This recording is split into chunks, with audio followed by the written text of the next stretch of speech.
Okay, ಇಲ್ಲಿ ಗದ್ಯದ ಸಾರಾಂಶವನ್ನ ನೀವು ನಮ್ಮ ಸ್ವಂತ ವಾಕ್ಯದಲ್ಲಿ 100 ಪದಗಳಿಗೆ ಮೀರದಂತೆ ಬರಿಬೇಕು ಈ ಸಂಕ್ಷಿಪ್ತ ಲೇಖನದಲ್ಲಿ, ಪ್ರೆಸ್ ರೈಟಿಂಗ್ ಅಲ್ಲಿ.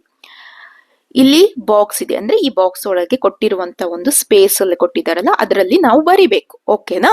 ನೆಕ್ಸ್ಟ್, ನಾನ್ ನಿಮಗೆ ಅಲ್ಲಿ ಡಿವೈಡ್ ಮಾಡಿ ತೋರಿಸ್ದೆ ಅಲ್ವಾ? ಸೊ ಈ ಡಿವೈಡ್ ಮಾಡಿ ತೋರಿಸಿರುವಂತದ್ದು ಈ ರೀತಿಯಾಗಿ ಇದೆ, ಅಂದ್ರೆ 1 ಪೇಜ್ಗಳ ಗಟ್ಟಲೆ ಇದೆ. ಓಕೆ, ಈ 1 ಪೇಜ್ ಅಲ್ಲಿ ಇರೋದನ್ನ ನಾನು ಏನು ಸ್ಕ್ರೀನ್ ಅಲ್ಲಿ ತೋರ್ಸೋದಿಕ್ಕೆ ಕಷ್ಟ ಆಗತ್ತೆ. ಅದಕ್ಕೋಸ್ಕರ ನಾನೇನ್ ಮಾಡಿದೀನಿ, ಮುಖ್ಯವಾಗಿ ಈ 2 ಪ್ಯಾರಾಗ್ರಾಫ್ಗಳನ್ನ, ಓಕೆ, ಈ 2 ಪ್ಯಾರಾಗ್ರಾಫ್ಗಳನ್ನ ನಾನು ಇಲ್ಲಿ ಎಕ್ಸ್ಪ್ಲೇನ್ ಮಾಡ್ತೀನಿ. ನೀವು ಅದೇ ರೀತಿಯಾಗಿ ಯಾವೆಲ್ಲ ಪ್ಯಾರಾಗ್ರಾಫ್ಗಳನ್ನ ಏನ್ ಮಾಡಿ, ಇಂಪಾರ್ಟೆಂಟ್ ಆಗಿರುವಂತ ವಿಷಯ ಪಾಯಿಂಟ್ ಗಳನ್ನ ತಕೊಂಡ್ಬಿಟ್ಟು ನಿಮ್ಮ ವಾಕ್ಯದಲ್ಲಿ ಬರ್ಕೊಂತ ಹೋಗ್ಬೇಕಾಗತ್ತೆ. ಇಲ್ಲಿ ಒಂದೊಂದೇ ಪಾಯಿಂಟ್ ಮಾಡ್ಕೊಂತ ಹೋಗೋಣ ನಾವು. ಇಲ್ಲಿ ನೋಡಿ, ಮೊದಲಿಗೆ ನಾವೇನ್ ಮಾಡ್ಬೇಕಾಗತ್ತೆ ಅಂತ ಹೇಳಿದ್ರೆ, ಇಲ್ಲಿ ಶೀರ್ಷಿಕೆಯನ್ನ ಕೊಟ್ಕೊಳ್ಬೇಕಾಗತ್ತೆ. ಶೀರ್ಷಿಕೆಯನ್ನ ಕೊಟ್ಕೋಬೇಕಾಗತ್ತೆ, ಅಥವಾ ಟೈಟಲ್ ಅನ್ನ ಕೊಡ್ಬೇಕಾಗತ್ತೆ. ಇದು ಯುದ್ಧಕ್ಕೆ ಸಂಬಂಧಿಸಿದ, ಅದರಲ್ಲಿ ಯುದ್ಧದ ಪರಿಣಾಮಗಳನ್ನ ಹೇಳ್ತಾ ಇರೋದ್ರಿಂದ ನಾನು ಡೈರೆಕ್ಟ್ ಆಗಿ ಯುದ್ಧದ ಪರಿಣಾಮಗಳು ಅಥವಾ ಯುದ್ಧದ ದುಷ್ಪರಿಣಾಮಗಳನ್ನ ಅಂತ ಹೇಳ್ಕೊಂಡು ಕೊಡ್ತೀನಿ. ಯಾವ್ದು 2 ಸರಿಯಾಗತ್ತೆ. ನೀವು ಆದಷ್ಟು ಒಂದು 3 ಪದಗಳಲ್ಲಿ ನಿಮ್ಮ ಒಂದು ಟೈಟಲ್ ಮುಗಿಸೋ ಹಾಗೆ ಇರ್ಲಿ, ಅದು ಉತ್ತಮ. ಆ ರೀತಿ ಮುಗಿಸಿದ್ರೆ ಮತ್ತೆ ಸ್ಪಷ್ಟವಾಗಿ ಆ ವಿಷಯ ಏನನ್ನ ತಿಳಿಸ್ತಿದೆ ಅನ್ನೋದು ನಮ್ಮ ಒಂದು ಟೈಟಲ್ ತಿಳಿಸ್ಬೇಕಾಗತ್ತೆ. ಸೊ ಅದಾದ ನಂತರದಲ್ಲಿ ಯುದ್ಧದ ದುಷ್ಪರಿಣಾಮಗಳು ಅಂತ ಹೇಳ್ಕೊಂಡು ನೆಕ್ಸ್ಟ್ ನೋಡ್ಕೊಳ್ಳಿ. ಇಲ್ಲಿ 1 ಪ್ಯಾರಾಗ್ರಾಫ್ ಅನ್ನ ತಗೊಳ್ತೀನಿ. ಯುದ್ಧಗಳು ಮನುಷ್ಯನ ಅಸೂಯೆಯ ಪ್ರತೀಕ, ಅಧಿಕಾರದ ಲಾಲಸೆ, ಭೂ ಕಬಳಿಕೆ, ಸರ್ವಾಧಿಕಾರ, ಆರ್ಥಿಕ ಹಿಡಿತ, ಗಡಿ ವಿವಾದ, ಹೀಗೆ 10 ಹಲವಾರು ಆಮಿಷಗಳನ್ನ ಸಾಧಿಸಲು ಯುದ್ಧಗಳು ನಡೆಯುತ್ತವೆ. ಒಟ್ಟಾರೆ ಗರ್ವಿಷ್ಠನಾದ ನಾಗರಿಕನು ಅಟ್ಟಹಾಸದಿಂದ ಮೆರೆಯಲು ಯುದ್ಧ ಮಾಡುತ್ತಿದ್ದಾನೆ. ಸೊ ಇದಿಷ್ಟು ಏನು ಅಂತ ಹೇಳಿದ್ರೆ, ನಿಮಗೆ ತಿಳಿದಿರುವ ಹಾಗೆ ಇದು ಒಂದು ಪ್ಯಾರಾಗ್ರಾಫ್ ಆಗತ್ತೆ. ಸರಿನಾ? ಇದೊಂದು ಪ್ಯಾರಾಗ್ರಾಫ್ ಆಯ್ತು, ಇದು ಒಂದು ಪ್ಯಾರಾಗ್ರಾಫ್ ಆಗತ್ತೆ. ಇದಿಷ್ಟು ನಾನು ಇದರಲ್ಲಿ ನಾನು ಬೇಕಾಗಿರುವಂತ ಇಂಪಾರ್ಟೆಂಟ್ ಆಗಿರುವಂತ ಕೆಲವೊಂದು ಪದಗಳನ್ನ ತಗೊಂಡ್ಬಿಟ್ಟು ನಾನೇನ್ ಮಾಡ್ತೀನಿ ಅಂತ ಹೇಳಿದ್ರೆ ಬರೆಯುವಂತ ಪ್ರಯತ್ನವನ್ನ ಮಾಡ್ತೀನಿ. ನಾನು ಯಾವ್ದು ಪದಗಳನ್ನ ತಗೊಳ್ತೀನಿ, ಇಲ್ಲಿ ಯುದ್ಧ ಅನ್ನೋದು ಇಂಪಾರ್ಟೆಂಟ್ ಆಗತ್ತೆ, ತಗೊಂಡೆ ನಾನು. ಯುದ್ಧ ಅನ್ನೋದನ್ನ ತಗೊಳ್ತೀನಿ. ನೆಕ್ಸ್ಟ್ ಮನುಷ್ಯ ಬೇಕಾಗತ್ತೆ, ಅಸೂಯೆ ತಗೊಳ್ತೀನಿ. ಅದಾದ ನಂತರದಲ್ಲಿ ಅಧಿಕಾರ ತಗೊಂತೀನಿ, ಲಾಲಸೆ ತಗೊಳ್ತೀನಿ. ಅದೆರಡು ಬೇರೆ ಪದವಾಗಿ ತಗೊಳ್ತೀನಿ ನಾನು.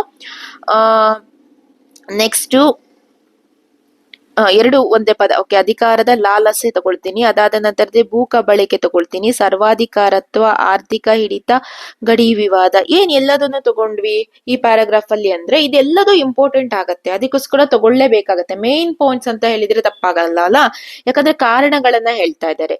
10 ಹಲವಾರು ಆಮಿಷಗಳನ್ನ ಸಾಧಿಸಲು ಯುದ್ಧಗಳು ನಡೆಯುತ್ತದೆ. ಇಲ್ಲಿ ನಾನು 10 ಹಲವಾರು ತಗೊಳ್ಳೋದಿಲ್ಲ, ಹೀಗೆ ತಗೊಳ್ಳಲ್ಲ. ಆಮಿಷ ಎನ್ನುವಂತ ಒಂದು ಪದವನ್ನ ತಗೊಳ್ತೀನಿ. ನೆಕ್ಸ್ಟ್ ಆಮಿಷವನ್ನ ತಗೊಳ್ತೀನಿ. ಅದಾದ ನಂತರದಲ್ಲಿ ಯುದ್ಧ ಆಲ್ರೆಡಿ ತಗೊಂಡಿದ್ದೀನಲ್ಲ, ಸೊ ಒಂದು ಪದದಲ್ಲಿ ಮುಗಿಸ್ತೀನಿ, ನಡೆಯುತ್ತದೆ. ಓಕೆನಾ? ಅದನ್ನ ತಗೊಳ್ತೀನಿ. ಇಲ್ಲಿ ಗರ್ವಿಷ್ಠ ಎನ್ನುವಂತ ಪದವನ್ನ ತಗೊಳ್ತೀನಿ. ಸೊ ಗರ್ವಿಷ್ಠವನ್ನ ನೀವು ಬೇಕಾದ್ರೆ ಸಮಾನಾರ್ಥಕ ಪದವಾಗಿ ಬಳಸ್ಕೋಬಹುದು ಅಥವಾ ಡೈರೆಕ್ಟ್ ಆಗಿ ಹಾಕ್ಬಹುದು. ನಾಗರಿಕನು ತಗೊಳ್ತೀನಿ ನಾನು. ನೆಕ್ಸ್ಟ್ ಅಟ್ಟಹಾಸ ತಗೊಳ್ತೀನಿ. ಓಕೆನಾ? ಅಟ್ಟಹಾಸ. ಆಮೇಲೆ ಮೆರೆಯಲು. ಓಕೆ, ಇದಿಷ್ಟು ಯುದ್ಧ ಮಾಡುತ್ತಾನೆ, ಅದನ್ನು ತಗೊಳ್ಳೋದಿಲ್ಲ. ಇಷ್ಟು ಪದಗಳನ್ನ ತಗೊಂಡು ನಾನು ಬರೆಯುವಂತ ಪ್ರಯತ್ನವನ್ನ ಮಾಡ್ತೀನಿ. ನೋಡಿ ಎಷ್ಟು ಕರೆಕ್ಟ್ ಆಗತ್ತೆ ನೋಡೋಣ. ಇದರಲ್ಲಿ ಮನುಷ್ಯನ, ಇಲ್ಲಿ ನಾ ತಗೊಳ್ತೀನಿ ಮನುಷ್ಯನ ಅಸೂಯೆ. ಓಕೆ, ಅಲ್ಪ ವಿರಾಮ, ಕೊಮ.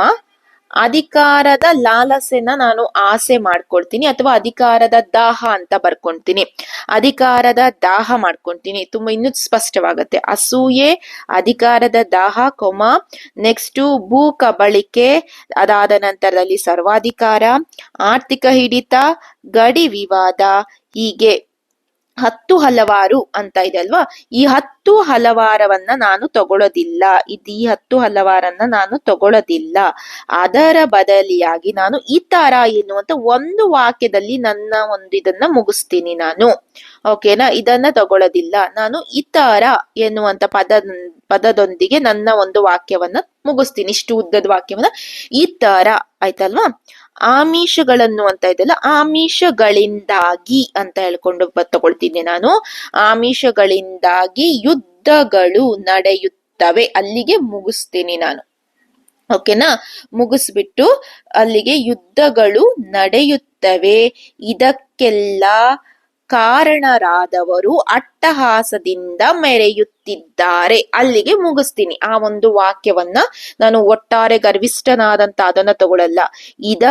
ಇದಕ್ಕೆಲ್ಲ ಅಂದ್ರೆ ಈ ಎಲ್ಲಾ ಕಾರಣಕ್ಕೆ, ಓಕೆ, ಇದಕ್ಕೆಲ್ಲ ಕಾರಣರಾದವರು ಅಂದ್ರೆ ಕಾರಣರಾದ್ರು, ಎಲ್ಲರೂ ಕಾರಣ ಅಲ್ಲ ಅಲ್ವಾ, ಕೆಲವೊಂದು ಜನರು ಮಾತ್ರ ಕಾರಣರಾಗಿದ್ದಾರೆ. ಸೊ ಯಾರು ಒಂದು ಇದನ್ನ ದೇಶಗಳ ಮಧ್ಯೆ ಮಾಡಿದ್ರು ಯಾರು ಕಾರಣ ಆಗಿರ್ತಾರಲ್ವಾ, ಕಾರಣಕರ್ತರು ಮಾತ್ರ ಯಾವ ರೀತಿ ಮೆರಿತಾ ಇದ್ದಾರೆ, ಅಟ್ಟಹಾಸದಿಂದ ಮೆರೆಯುತ್ತಿದ್ದಾರೆ. ಓಕೆ, ಇಲ್ಲಿಗೆ ನಾನು ಮುಗಿಸ್ದೆ. ನನ್ನ ಒಂದು ಇಷ್ಟು ಲೈನ್ಸ್ ಅನ್ನ ನಾನು ಇಷ್ಟರಲ್ಲಿ ಮುಗಿಸಿದ್ದೆ. ಓಕೆ ಅಲ್ವಾ. ನೆಕ್ಸ್ಟ್, ಯಾವುದೇ ಕಾರಣಕ್ಕೆ ಯುದ್ಧ ನಡೆಯಲಿ, ನೆಕ್ಸ್ಟ್ ಪ್ಯಾರಾಗ್ರಾಫ್ ಅನ್ನ ತಗೊಳ್ತೀನಿ.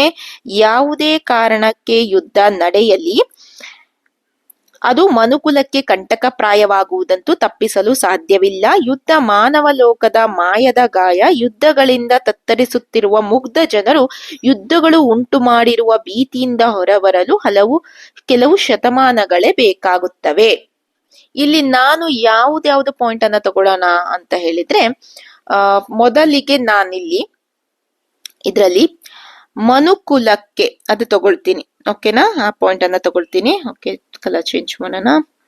ಮನುಕುಲಕ್ಕೆ ಎನ್ನುವಂತ ಪಾಯಿಂಟ್ ಅನ್ನ ತಗೊಂಡೆ. ನೆಕ್ಸ್ಟ್ ಕಂಟಕ ತಗೊಂಡೆ, ಪ್ರಾಯ ತಗೊಂಡೆ. ಓಕೆನಾ. ಅದಾದ ನಂತರದಲ್ಲಿ ನಾನು ಇಲ್ಲಿ ಮಾನವ ಲೋಕದ ಇದು ಬೇಡ, ಮಾಯದ ತಗೊಂಡೆ, ಗಾಯ ತಗೊಂತೀನಿ. ಓಕೆನಾ. ಅದಾದ ನಂತರದಲ್ಲಿ ಇಲ್ಲಿ ನಾನು ಮುಗ್ಧ ಜನರನ್ನ ತಗೊಳ್ತೀನಿ. ಸರಿನಾ. ನೆಕ್ಸ್ಟ್ ಶತಮಾನಗಳು ತಗೊಳ್ತೀನಿ. ಓಕೆನಾ. ಭೀತಿ ತಗೊಳ್ತೀನಿ, ಸಾರಿ ಭೀತಿ ಬಿಟ್ಟಲ್ಲ, ಭೀತಿ ತಗೊಳ್ತೀನಿ. ಓಕೆನಾ, ಭೀತಿ ತಗೊಳ್ತೀನಿ. ಇದಿಷ್ಟು ಪಾಯಿಂಟ್ ಅನ್ನ ಇಟ್ಕೊಂಡ್ಬಿಟ್ಟು ನಾನು ಬರೆಯುವಂತ ಪ್ರಯತ್ನವನ್ನ ಮಾಡ್ತೀನಿ. ನೋಡಿ ಹೇಗೆ ಅಂತ ಹೇಳಿದ್ರೆ, ಇಲ್ಲಿ ಏನಿದೆ ಫಸ್ಟಿಗೆ, ಯಾವುದೇ ಕಾರಣಕ್ಕೆ ಯುದ್ಧ ನಡೆಯಲಿ ಅದು ಮನುಕುಲಕ್ಕೆ ಕಂಟಕಪ್ರಾಯವಾಗುವುದಂತೂ ತಪ್ಪಿಸಲು ಸಾಧ್ಯವಿಲ್ಲ ಅಂತ ಹೇಳ್ಕೊಂಡು ನಾನ್ ಯಾವ ರೀತಿ ಬರದೆ ಅಂತ ಹೇಳಿದ್ರೆ, ಇದು ಅಂತ ಸ್ಟಾರ್ಟ್ ಮಾಡ್ತೀನಿ. ಇದು ಅಂದ್ರೆ ಯಾವುದು, ಯುದ್ಧ. ಅಗೇನ್ ನಾನು ಯುದ್ಧವನ್ನ ಸೇರ್ಸಲ್ಲ, ಯುದ್ಧದ ಬಗ್ಗೆ ಹೇಳಿರೋದ್ರಿಂದ ನಾನು ಇಲ್ಲಿ ಯುದ್ಧ, ಇದು ಅಂದ್ರೆ ಇಲ್ಲಿ ಯುದ್ಧ. ಇದು ಮನುಕುಲಕ್ಕೆ ಕಂಟಕಪ್ರಾಯವಾಗಿ, ಓಕೆ, ಪ್ರಾಯವಾಗುವುದಂತೂ ಅಲ್ಲ, ಮನುಕುಲಕ್ಕೆ ಕಂಟಕ ಪ್ರಾಯವಾಗಿ. ಓಕೆನಾ. ಸೊ ಇಲ್ಲಿ ಮಾರ್ಕ್ ಮಾಡಿದ್ದೀನಲ್ವಾ, ಸೊ ಅದನ್ ಮೇಲೆ ಹೈಲೈಟ್ ಆಗ್ತಾ ಹೋಗ್ತಾ ಇದೆ ನೋಡಿ.